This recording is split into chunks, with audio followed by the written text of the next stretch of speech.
ಎಲ್ಲರಿಗೂ ನಮಸ್ಕಾರ. Welcome back to my channel. ಇವತ್ತು ಬೆಳಗಿನ ಬ್ರೇಕ್ಫಾಸ್ಟ್ಗೆ ಅಂತ ಅಂದ್ಬಿಟ್ಟು ಒಂದು ಸಿಂಪಲ್ ಆಗಿ ಅಂದರೆ ಮೈಸೂರು ಸ್ಟೈಲಲ್ಲಿ ಮಾಡ್ತಾರೆ. ಇದನ್ನು ನನಗೂ ಗೊತ್ತಿರಲಿಲ್ಲ, ಹೊಸ ರೆಸಿಪಿ ಇದು. ನೀರು ಚಿತ್ರಾನ್ನ ಅಂತ ಹೇಳ್ತಾರೆ ಇದಕ್ಕೆ. ತರಕಾರಿನ ಬಳಸಿ ಒಂದು ಸಿಂಪಲ್ಲಾಗಿ ಒಂದು ಬ್ರೇಕ್ಫಾಸ್ಟ್ನ ಮಾಡ್ಬೋದು ಅಂತ ಅಂದ್ಬಿಟ್ಟು ನಮ್ಮನೆ ಪಕ್ಕದ ಮನೇಲಿ ಒಬ್ಬರು ಇದ್ದರು, ಅವ್ರು ಹೇಳ್ಕೊಟ್ರು. ತುಂಬಾ ಚೆನ್ನಾಗಿತ್ತು, ನಾನಂತೂ ಮಾಡಿದ್ದೆ, ಸಖತ್ತು ಟೇಸ್ಟಿಯಾಗಿತ್ತು. ಹಾಗಾಗಿ ನಿಮಗೂ ಕೂಡ ಶೇರ್ ಮಾಡ್ತಾಯಿದ್ದೀನಿ. ನಿಮಗೂ ಇಷ್ಟ ಆಗಿದ್ರೆ ನೀವು ಈ ರೀತಿಯಾಗಿ ಒಂದು ಸತಿ ಟ್ರೈ ಮಾಡಿ. ಹಾಗೆ ಇನ್ನು ಯಾರೆಲ್ಲ ನನ್ನ ಚಾನಲ್ನ ಸಬ್ಸ್ಕ್ರೈಬ್ ಮಾಡಿಲ್ಲ, ಪ್ಲೀಸ್ ಸಬ್ಸ್ಕ್ರೈಬ್ ಮಾಡ್ಕೊಂಡು ನೋಡಿ. ಬನ್ನಿ ಇವಾಗ ಹೇಗೆ ಮಾಡೋದು ಅಂತ ತೋರಿಸ್ತೀನಿ. ಒಂದು ಪ್ಯಾನಲ್ಲಿ ಮಾಮೂಲಿ ಒಂದು ಅಥವಾ ಬಾಣಲಿ ಕಡಾಯಿ ಏನಾದರೂ ಇಟ್ಕೊಬೋದು. ನಾನು ಇಲ್ಲಿ ಒಂದು ಪ್ಯಾನ್ ಇಟ್ಕೊಂಡಿದ್ದೀನಿ. ಪ್ಯಾನ್ಗೆ 2 ಟೇಬಲ್ ಸ್ಪೂನ್ ಆಗೋಷ್ಟು ಅಡುಗೆ ಎಣ್ಣೆ ಹಾಕ್ತಾಯಿದ್ದೀನಿ. ಎಣ್ಣೆ ಚೆನ್ನಾಗಿ ಕಾಯಬೇಕು. ಕಾದಾದಮೇಲೆ ಒಂದು 1/4 ಚಮಚ ಸಾಸಿವೆ ಹಾಕ್ತಾಯಿದ್ದೀನಿ. ಸಾಸಿವೆ ಆದಮೇಲೆ ಒಂದು 2 ಟೇಬಲ್ ಸ್ಪೂನ್ ಆಗೋಷ್ಟು ಕಡಲೆಬೀಜ ಹಾಕ್ತಾಯಿದ್ದೀನಿ. ಕಡಲೆಬೀಜನ ಚೆನ್ನಾಗಿ ಒಂದು ಸ್ವಲ್ಪ ಹೊತ್ತು ಫ್ರೈ ಮಾಡ್ಕೊಳ್ಳೋಣ. ಫ್ರೈ ಮಾಡೋ ಹಂತದಲ್ಲೇ ಎಲ್ಲ ಸೇರಿಸ್ಕೊಬೇಕಾಗುತ್ತೆ. ಇವಾಗ ಅದಾದಮೇಲೆ ಒಂದು ಕಡ್ಡಿ ಫ್ರೆಶ್ ಕರ್ಬೇವಿನ ಸೊಪ್ಪು ಹಾಕ್ತಾಯಿದ್ದೀನಿ. ಕರ್ಬೇವಿನ ಸೊಪ್ಪು ಹಾಕಿದ್ಮೇಲೆ ನಾನು ಇಲ್ಲಿ ಹಸಿಮೆಣ್ಸಿನ್ಕಾಯಿ ತೊಗೊಂಡಿದ್ದೀನಿ. ಒಂದು 6 ಹಸಿಮೆಣ್ಸಿನ್ಕಾಯಿನ ಮಧ್ಯಕ್ಕೆ ಸೀಳ್ಬಿಟ್ಟು ಈ ರೀತಿಯಾಗಿ ಹಾಕ್ತಾಯಿದ್ದೀನಿ. ಅದಾದಮೇಲೆ ಒಂದು ಮೀಡಿಯಮ್ ಸೈಜ್ ಈರುಳ್ಳಿನ ಉದ್ದುದಕ್ಕೆ ಕಟ್ ಮಾಡಿದ್ದೀನಿ. ಉದ್ದುದು ಕಟ್ ಮಾಡೋದ್ರಿಂದ ಸ್ವಲ್ಪ ಟೇಸ್ಟ್ ಸಿಗುತ್ತೆ ಅಂತ ಉದ್ದುದಕ್ಕೆ ಕಟ್ ಮಾಡ್ತಾಯಿದ್ದೀನಿ.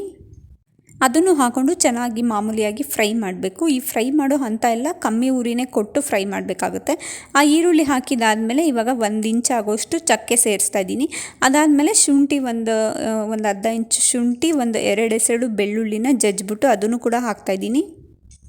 ಎಲ್ಲ ಫ್ರೈ ಮಾಡ್ತಾ ಇವಾಗ ಅದು ಫ್ರೈ ಆಗೋ ಹಂತದಲ್ಲೇ ಒಂದು 1/4 ಚಮಚ ಆಗೋಷ್ಟು ಅರಿಶಿನ ಸೇರಿಸ್ತಾ ಇದ್ದೀನಿ.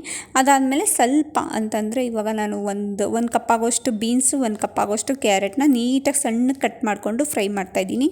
ಈ ರೀತಿಯಾಗಿ ಸಣ್ಣಗೆ ಕಟ್ ಮಾಡೋದ್ರಿಂದ ಚೆನ್ನಾಗಿ ಬೇಯುತ್ತೆ. ಸ್ವಲ್ಪ ದಪ್ಪ ಕಟ್ ಮಾಡಿದ್ರೆ ಏನಂತಂದರೆ ಬೇಯೋದು ಕಮ್ಮಿ ಆಗುತ್ತೆ. ಅದಕ್ಕೋಸ್ಕರ ಎಷ್ಟು ಸಣ್ಣಗೆ ಸಾಧ್ಯನೋ ಅಷ್ಟು ಸಣ್ಣಗೆ ಕಟ್ ಮಾಡಿಬಿಟ್ಟು ಹಾಕ್ತಾಯಿದ್ದೀನಿ. ಅದಾದಮೇಲೆ ರುಚಿಗೆ ತಕ್ಕಷ್ಟು ಉಪ್ಪು ಹಾಕಿ 1-2 ನಿಮಿಷ ಬಾಡಿಸ್ಬಿಟ್ಟು ಒಂದು ತಟ್ಟೆನ ಮುಚ್ಚಿ ನೀಟಾಗಿ ಒಂದು 3 ನಿಮಿಷ ಆಗೋಷ್ಟು ಬೇಯಿಸ್ಕೊಂಡ್ಬಿಟ್ರೆ ಆಯಿತು. ಅದು ಎಣ್ಣೆಲೇ ಚೆನ್ನಾಗಿ ಬೆಂದ್ರೇ ತುಂಬ ಚೆನ್ನಾಗಿ ಟೇಸ್ಟಾಗಿ ಬರುತ್ತೆ. ಅದಕ್ಕೋಸ್ಕರ ಎಣ್ಣೆಲೇ ಒಂದು 3 ನಿಮಿಷ ಆಗೋಷ್ಟು ಚೆನ್ನಾಗಿ ಫ್ರೈ ಮಾಡ್ಕೊಂಡಿದ್ದೀನಿ. ಈಗ ಇದೆಲ್ಲ ಚೆನ್ನಾಗಿ ಫ್ರೈ ಆಗಿದೆ. ಇದಕ್ಕೆ ಇವಾಗ ನಾನು ಒಂದು 1/4 kg ಆಗೋಷ್ಟು ಅಕ್ಕಿನ ನೀಟಾಗಿ ತೊಳೆದು ಬೇಯಿಸಿಟ್ಕೊಂಡಿದ್ದೀನಿ. ಅದು ಕಂಪ್ಲೀಟಾಗಿ ತಣ್ಣ ಆದಮೇಲೆ ಅದನ್ನು ಕೂಡ ಸೇರಿಸ್ಕೊತಾ ಇದ್ದೀನಿ. ನಾವು ಅನ್ನನ ಕಂಪ್ಲೀಟಾಗಿ ತಣ್ಣ ಆದಮೇಲೆ ಹಾಕೋದ್ರಿಂದ ಉದ್ರುದ್ರಾಗಿ ಬರುತ್ತೆ. ಅದಕ್ಕೋಸ್ಕರ ಕಂಪ್ಲೀಟಾಗಿ ತಣ್ಣ ಆದಮೇಲೆ ಸೇರಿಸ್ಕೊಬೇಕಾಗುತ್ತೆ. ಇವಾಗ ಕೊನೆಯಲ್ಲಿ ಒಂದು ಮೀಡಿಯಮ್ ಸೈಜ್ ನಿಂಬೆಹಣ್ಣಿನ ರಸ ಹಾಕ್ತಾಯಿದ್ದೀನಿ. ಒಂದು ಮೀಡಿಯಮ್ ಸೈಜ್ ನಿಂಬೆಹಣ್ಣನ್ನು ನೀಟಾಗಿ ರಸ ಹಿಂಡ್ಬಿಟ್ಟು ಅದನ್ನು ಕೂಡ ಸೇರಿಸ್ತಾ ಇದ್ದೀನಿ. ಅದನ್ನು ಸೇರಿಸ್ಬಿಟ್ಟು ಚೆನ್ನಾಗಿ ಎಲ್ಲ ಮಿಕ್ಸ್ ಮಾಡ್ಕೊಳ್ಳೋದು ಅಷ್ಟೇ. ನನಗೂ ಗೊತ್ತಿರಲಿಲ್ಲ ಈ ರೀತಿ ಹೊಸ ರೆಸಿಪಿನ ನನ್ನ ಪಕ್ಕದ ಮನೆಯವ್ರು ಹೇಳ್ಕೊಟ್ರು ಅಂತ ಮಾಡಿದ್ದೆ.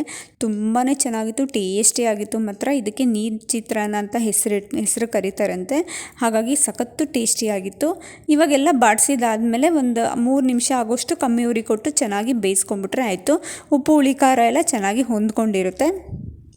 ನೋಡಿ ಇವಾಗ ನೀರು ಚಿತ್ರಾನ್ನ ರೆಡಿಯಾಗಿದೆ. ಎಷ್ಟು ಚೆನ್ನಾಗಿ ಬಂದಿದೆ ಅಂತಂದರೆ ಉದ್ರುದ್ರಾಗಿತ್ತು, ಅಷ್ಟೇ ಟೇಸ್ಟಿಯಾಗಿತ್ತು. ನೀವು ಕೂಡ ಮನೇಲಿ ಒಂದು ಸತಿ ಈ ರೀತಿಯಾಗಿ ಟ್ರೈ ಮಾಡಿ, ತುಂಬಾ ಚೆನ್ನಾಗಿರುತ್ತೆ. ಎಲ್ಲರೂ ಕೂಡ ಇಷ್ಟಪಡ್ತಾರೆ.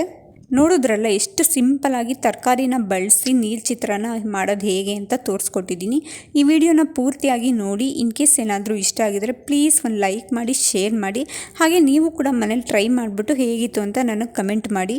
ಹಾಗೆ ನನ್ನ ಚಾನಲ್ನ ಪ್ಲೀಸ್ ಸಬ್ಸ್ಕ್ರೈಬ್ ಮಾಡ್ಕೊಂಡು ನೋಡ್ತಾ ಇರಿ. ಮುಂದಿನ ವಿಡಿಯೋದಲ್ಲಿ ಸಿಗ್ತೀನಿ. Thank you for watching.